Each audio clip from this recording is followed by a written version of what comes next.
Lift Every Voice and Sing, played by Malachi Thompson and Africa Bass. This is Democracy Now!, democracynow.org. The War and Peace Report. We're broadcasting on close to 900 stations on Pacifica and NPR and college and community stations, on public access TV stations and PBS TV stations, and both TV satellite networks. Dish Network Channel 9415, Free Speech TV, 9410 Link TV, and on Direct TV Channel 375, and we're video and audio podcasting at democracynow.org. Our headlines also available in Spanish for any radio station to take, as over 250 are. We turn now to a pivotal but largely overlooked event in American history: the mass migration of African Americans from the South to the North and West of the country. Some 6 million black citizens left the South during the period of the Great Migration, which began around 1915 and continued into the 1970s. The Pulitzer Prize award-winning journalist and professor, Isabel Wilkerson, has spent, close to 15 years researching why millions of African Americans decided to leave the towns and farms of the South on such a large scale. Her own parents made this journey from Georgia and Southern Virginia to Washington, D.C., where she grew up. Well, her book is just out, The Warmth of Other Suns, the epic story of America's Great Migration. She's also the first African-American woman to win a Pulitzer Prize and is currently professor of journalism and director of narrative nonfiction at Boston University. She joins me in the studio. Welcome to Democracy Now! Great to be here. Isabel Wilkerson. Absolutely remarkable book. What inspired you? Talk about your own family. Well, in some ways, I think I grew up with almost born to be writing this book. I mean, I was the daughter of people who migrated from the South to the North. My mother migrated from Rome, Georgia, a small town, to Washington, D.C. In a different decade, a little later, my father migrated from Southern Virginia to Washington, D.C. There they met and married, and had it not been for this great migration, I wouldn't be here. I don't know what we'd be reading. Why did they leave? They left because they wanted to be able to have better opportunities. They left because they were living under a caste system which dictated and controlled every aspect of the lives of African Americans. In some ways, I describe it as a defection as much as it was a migration. In many ways, they were seeking political asylum from a caste system that determined, for example, that in Birmingham, for example, a black person and a white person couldn't play checkers together.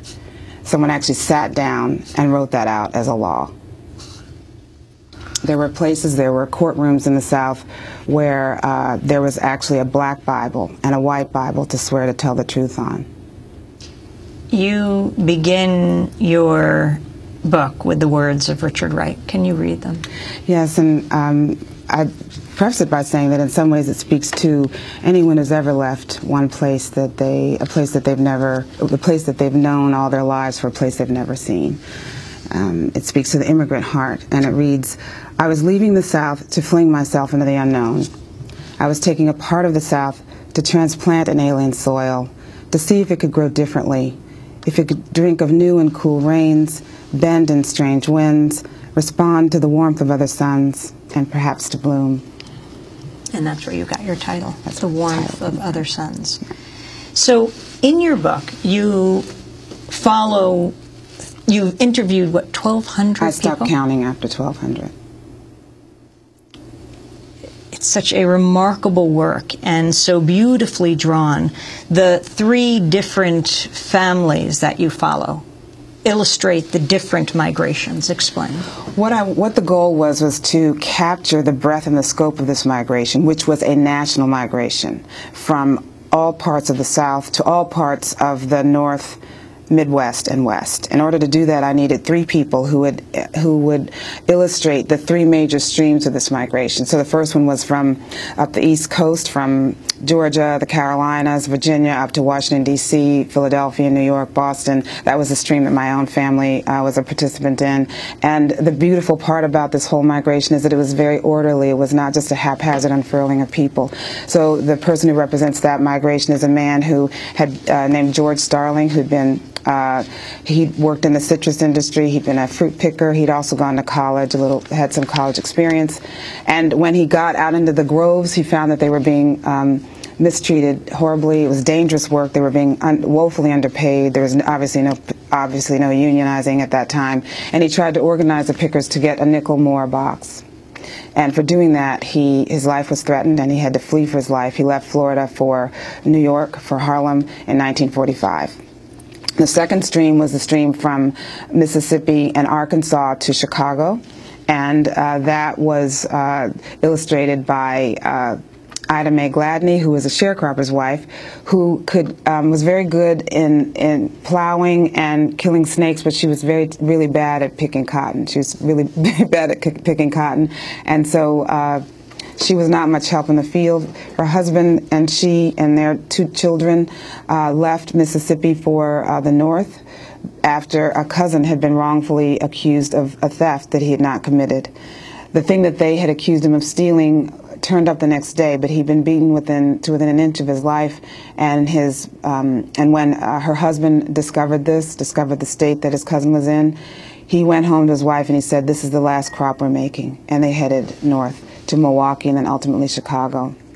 And the final leg of this migration, the final stream, is the one that's written about the least, but in some ways one of the most exciting things to write about, was the one from Louisiana and Texas out to the west, out to Los Angeles, Oakland, and Seattle. And that was illustrated by Dr. Robert Joseph Pershing Foster, who was a surgeon in the Army during the Korean War.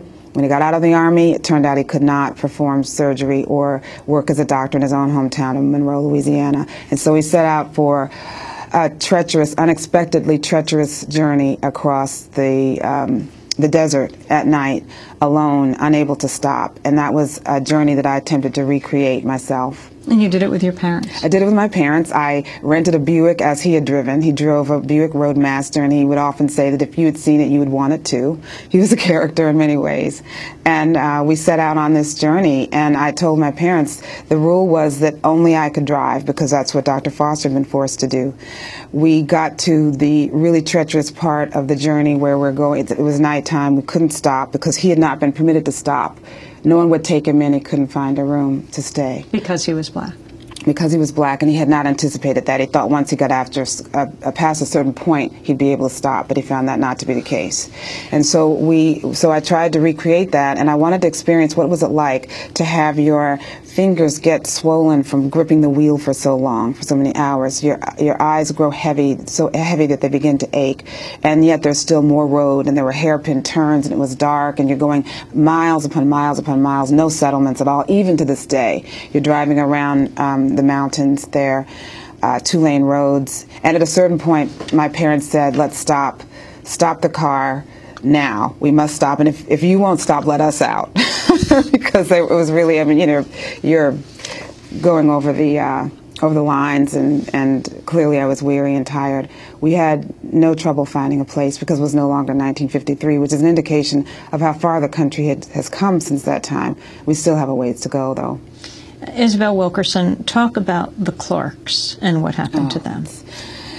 The people in this migration experienced such hardship and repression in the South, so that by the time they got to the North, it's so disheartening to discover what they had to experience when they got to the North. In this case that you're speaking of, it's the Clark family, Harvey Clark and his wife. They had 2 adorable children, maybe 4 and 6, and he had a pretty good job. He was an Army veteran, and he had a pretty good job as a bus driver, pretty well paying at that time. We're talking the early 50s. And he needed to find a place for his family to stay. They were all. Where did they live? They were living in Chicago, on the south side of Chicago. But they had come up. They'd come up from Mississippi as part of this great migration, and they found themselves, which is the case for most African Americans in this circumstance, they found themselves hemmed in to very restricted islands within certain sections of a particular city. And it didn't matter which city you're speaking about. It happened in many of these cities, but this happened to be Chicago. They were actually sharing an apartment with another family, so they were overcrowded as it was, and they found a new apartment. They were so excited about it because actually rents were higher for African Americans in those hemmed in places because there was no competition. What choice did they have? So he found an apartment for his family in a suburb called Cicero. And they were so excited because they were going to be getting more space for less money, and it seemed to be a nice, safe neighborhood. Well, when they tried to move in, they were not permitted to do so. They had to go to court in order to even move their belongings in. When they moved their belongings in, they could then not move themselves in because a mob of several thousand gathered around and prevented them from actually moving in. Ultimately, those people went into this apartment building, went into their apartment on the second floor, ransacked it, threw all of their belongings, including the piano and sofas and chairs. They even pulled out the fixtures, the radiators, and threw them out the second floor window. And then they set everything afire. Then they set the entire building afire, which then left the white people who were living in the building homeless. And that was in the early 50s, not that long ago. That was their welcome to the North. Yes. And that goes to this other issue of the tremendous risk that people were taking. They had no idea what would happen to them at the other end. I think it's an indication, though, of how bad things were for them where they were living. I mean, to go back into that era, one of the goals of this book was to try to put the reader into this world, which is almost hard to imagine now. And it was not that long ago. It really wasn't. It's within the lifetimes of many people who are living today. Which is also why you wanted to do this. Which is why I wanted to do it. I felt a great urgency to reach these people before it was too late. But the idea was to try to make this come alive. And so the lives that they were leading in the South, where their every move was dictated by the laws of Jim Crow, this caste system, as I described it, and there was a lynching every 3 days during the period leading up to this Great Migration. So they had very little in the way of options. Everyone who was African American in the South at some point had to make a decision whether they were going to leave or whether they were going to stay. And these are the brave people who made the decision to leave. They left everything they knew, mother, father, kinfolk, the land that they knew, property, everything. And this is before the days of cell phones and easy long distance Skype. I mean, there was really, they were turning their back perhaps forever on all that they'd ever known to make this great risk. And yet what they received, their expectations and their dreams in some ways were quite modest. They weren't looking to run Fortune 500 companies necessarily or to own skyscrapers. They were essentially looking for the freedom to be able to walk the streets freely, to be able to apply for a job that they felt that they could qualify for, to be able to get paid. I mean, the idea of being paid fair wages for their hard work was unknown to them in the South. So they were also looking for the opportunity for their kids to go to good schools. Many of them had not had the opportunity to do that. Clearly they had gone to segregated schools that were clearly separate and not equal. So by simply leaving, simply the act of leaving meant that their lives were going to be modestly better. So when we talk about the assessment of this Great Migration, what did it mean? How successful was it or was it not? In some ways, when you look at what did these people want, leaving was in a way its own point. And they achieved something just by leaving. There are many other things in aftermath of it, but it's a declaration of independence in the true sense of the word. It was the Emancipation Proclamation actually put into effect by the people themselves because it had not been lived up to in the South. This migration, of course, not just affected the people who went on it, 6 million people.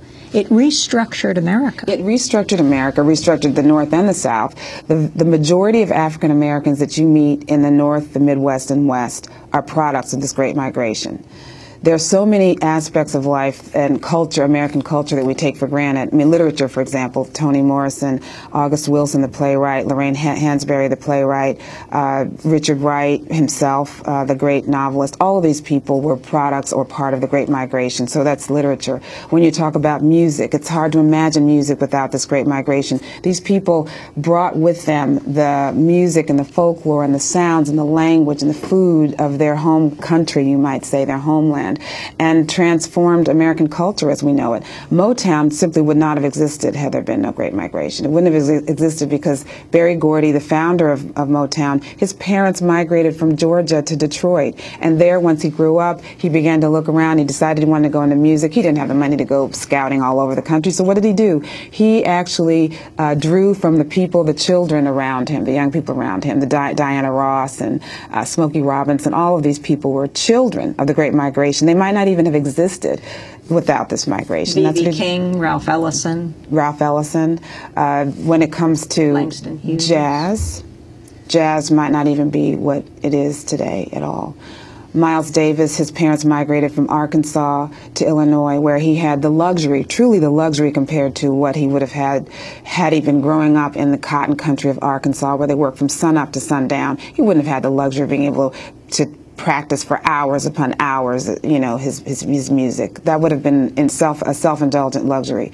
The same goes for Thelonious Monk, who his parents migrated from North Carolina to New York when he was 5 years old, where he too got the luxury of being able to practice for hours on end. He would never have been able to do that. Take music lessons here in New York. They would never have been able to do that in the tobacco country of North Carolina.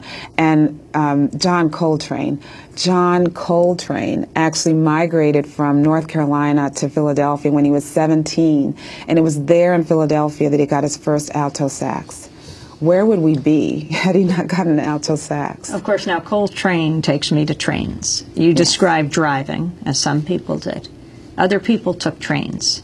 And the seminal role that the trains played. I mean, you had the organizing by Philip Randolph of the Brotherhood of Sleeping Car Porters, and the porters themselves, the conductors. Absolutely. Well, there's several things that come to mind when you mention the trains. One is that this was a fairly orderly redistribution of an entire people, because they followed, the routes were not accidental. The routes were as predictable as the fact that if you go to Minnesota, you'll find that there are many people from Sweden and Norway. So people went, in the United States, they went along the railroad lines, the bus routes, and the tracks that had essentially been laid by those who had gone before them. So it was very orderly. So if you were to go to Chicago, you would find that the majority of people who are African American there are from Mississippi or Arkansas. In fact, there are more people living in Chicago, more African Americans in Chicago than in the entire state of Mississippi, which is the state from which they had come, which is astounding fact in and of itself. Also, when it comes to the trains, I'm also reminded of the fact that the trains were essentially freedom trains for them, because the trains represented the only way out, and they often had a difficult time even getting on those trains. The South went to enormous efforts, incredible efforts to keep them from going. The authorities would come and arrest people wholesale on the railroad platforms. They would board the trains and pull off workers, because that's essentially what they were doing. They were essentially going in and arresting people who were trying to leave the South because they were losing their cheap labor. I mean, many of these people were not being paid anything but just for the right to live on the land they were farming. And so these people, the South was not going to let these people go easily. So it took great courage, often planning and fortitude and resolve and determination and perhaps desperation for the people to get up the courage in order to leave, and in some ways defy their own leadership to do so. Isabel Wilkerson, it's been 15 years. It's actually been your life, because your parents did this. What surprised you most in writing this? I think what surprised me most is that the research actually affirmed so much of what I grew up with. I grew up in a world in which almost everybody was from North Carolina, South Carolina, Georgia, and people worked really hard. People worked multiple jobs. People were very competitive about what they were going to do, how their kids were going to do better in the North. They had to prove that their decision was the right decision. Failure was not an option for these people. And so many of them, the data now bear out the fact that these people were more likely to remain married. They felt they would do better if they were married, that they actually were more likely to be raising their children in two-parent households than the African Americans that they met in the North, that small core people who were already there. They were actually making more money in the aggregate than the people who were already there, and that's because they weren't necessarily being paid more per hour. They were working multiple jobs like any other immigrant group who often comes to this country. And to me, the goal would be that we all recognize that we have so much more in common than we've been led to believe. Well, I thank you for this remarkable work. It is called The Warmth of Other Suns, the epic story of America's Great Migration. It's by the Pulitzer Prize-winning journalist, professor of journalism at Boston University, Isabel Wilkerson. That does it for our show. Democracy Now! Is produced by Mike Burke, Shrupita Kadus, Aramata Angelicana, Steve Martinez. I'll see folks at Cooper Union on Thursday night. I'm Amy Goodman. Thanks for joining us.